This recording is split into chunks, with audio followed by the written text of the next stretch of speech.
Masih bersama saya Budiman Tanurjo di Satu Meja The Forum. Kembali ke Mas Arsul Sani. Mas, ini waktunya kian mendesak ya. Tahun depan mungkin akan kadaluarsa dan kemudian apa yang bisa dikerjakan, undang-undang perampasan aset juga belum ada. Apa yang harus dilakukan oleh pemerintah agar minimal dana yang diutang itu bisa balik? Ya, begini Mas Budiman, saya melihatnya pertama karena ini sudah diputuskan bahkan oleh Presiden langsung, sudah dibentuk timnya, ya bekerjalah secara cepat. Tetapi juga perlu instrumen-instrumen hukum seperti yang tadi disampaikan, yaitu misalnya RUU perampasan aset, agar katakanlah nantinya ada backup, dan waktu 1 tahun ini kan paling tidak bisa kita pergunakan untuk merefresh kembali, untuk mengaudit kembali posisi tagihan BLBI ya yang dimiliki oleh negara seperti apa ya. Apakah semuanya harus diselesaikan secara perdata atau katakanlah ada sisi-sisi lubang-lubang yang di mana ya criminal action ya penindakan secara pidana itu bisa dilakukan. Nah, itu memang kan tidak bisa kemudian kita analisis tanpa melihat detail posisi hukumnya ya dari masing-masing obligor itu.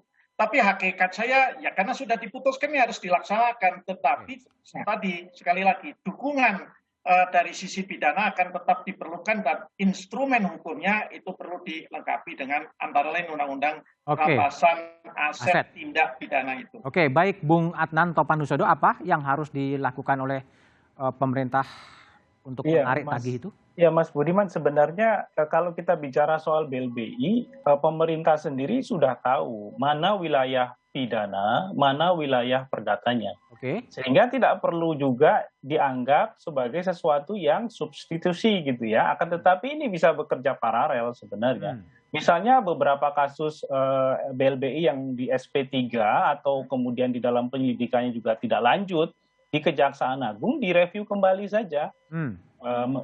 Dan ini adalah wilayah yang berbeda dari Satgas ya, karena Satgas itu kan Jamdatun yang terlibat, bukan Jampitsus. Nah, oleh karena itu perlu ada upaya lain yang harus digerakkan oleh pemerintah. Dalam hal ini karena Kejaksaan Agung adalah bagian dari pemerintahan, perlu memaksa Kejaksaan Agung untuk membuka kembali perkara-perkara yang mangkrak ya sampai hari ini, karena masih ada itu beberapa perkara BLBI yang belum jelas ujung pangkalnya di Kejaksaan Agung. Sehingga membuka SP3 itu juga bukan sesuatu yang dianggap sebagai persoalan begitu ya, apabila ada bukti-bukti lain yang bisa mendukung. Nah, sementara pada sisi yang lain karena kepresnya sudah keluar, kemudian timnya juga sudah dibentuk, sekarang apa langkah-langkah konkret yang perlu dilakukan oleh pemerintah? Karena kalau kita mengacu kepada apa yang disampaikan oleh Pak Mahfud tadi, sepertinya belum ada pijakan yang cukup kuat untuk memulai kerja Satgas ini. Salah satunya adalah baseline data mengenai utang BLBI yang sampai hari ini apakah masih perlu dibayarkan oleh para obligor itu atau ada yang sudah kategorinya lunas dan lain-lain. Saya kira itu bisa dilakukan juga, akan tetapi akan lebih efektif jika dua jalur ini jangan dianggap sebagai sesuatu yang tadi harus substitusi gitu ya, tapi ini adalah sesuatu yang bisa paralel sebenarnya. Sekali lagi tergantung dari kemauan politik negara. Baik, Bu Yanti, kemauan politik. Bu Yanti lihat memang ada kemauan politik yang cukup serius sekarang untuk kemudian menagih piutang negara kepada para obligor, atau memang ini gimmick politik aja sebetulnya? Ya, saya sih minta maaf ya, kemauan politiknya sih sepertinya ya Pak Arsul Sani maunya ditagih, tapi nggak peduli itu perdata mau pidana. Nah itu kan nggak bagus menurut saya ya. Maunya gitu nagih, oke nagih gitu. Kalau ini udah sekian lama hanya ditagih, jangan-jangan nanti bayarnya hanya pakai bunganya, gitu kan. Nah ini kan sering terjadi. Sekarang betul Mas Adnan tadi, harus sekarang itu mulai bikin skema apa yang mau dilakukan. 6 bulan sekali kan harus lapor nanti tuh, nanti kita awasi. Karena kan gimana pun juga ada catatan dari BPK 137 triliun pada waktu itu, banyak gitu. Untuk beli macam-macam lumayan.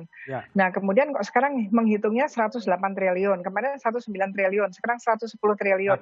Kok tiap hari, nah ini dasarnya apa gitu kan. Nah ini apa, kalau berkaitan dengan Satgas, kita ingat ya berkaitan dengan pengucuran dana 147 triliun tadinya yang pertama kali itu kita udah bentuk BPPN, bermasalah. Kita bentuk PAA, nggak ada hasilnya.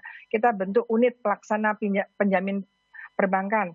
Yang mana hasilnya? Sekarang Satgas, waktunya udah mepet. Nah, itu tadi. Kemudian kita harus pikirkan itu tadi MLA, Mutual Legal Assistance on this case ya. Karena kalau tadinya saya berpikir MLA-nya Mutual Legal Assistance on Criminal Matters because kita akan kerjasama untuk membuat membuat undang-undang perampasan aset, kita menggugat secara perdata, uang-uang yang dipermasalahkan secara pidana itu lebih mudah. Saya nggak tahu kalau uang ada di tempat lain, ini kan masalah sisi ya, hak tagih kan, hanya hak tagih itu saya nggak tahu pendekatannya gimana. Tapi kalau pendekatan menggunakan pidana, MLA-nya pidana menggunakan non-conviction based (NCB) ya, NCB itu kan sudah sangat penting itu. Jadi termasuk kalau termasuk kalau obligornya lari, itu kita bisa menggugat secara perdata di mana uang itu ada. Karena berkaitan dengan pidana. Jadi ini jalur-jalur pidana harus tetap digerakkan semuanya. Apakah itu Kejaksaan Agung, apakah itu KPK, itu harus jalan. Baik Bu Yanti, Bung Adnan, Mas Arsul, terima kasih telah bergabung di Satu Meja The Forum.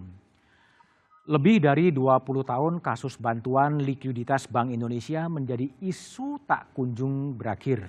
Adanya pergumulan hukum dan politik menjadikan kasus BLBI terus berlarut.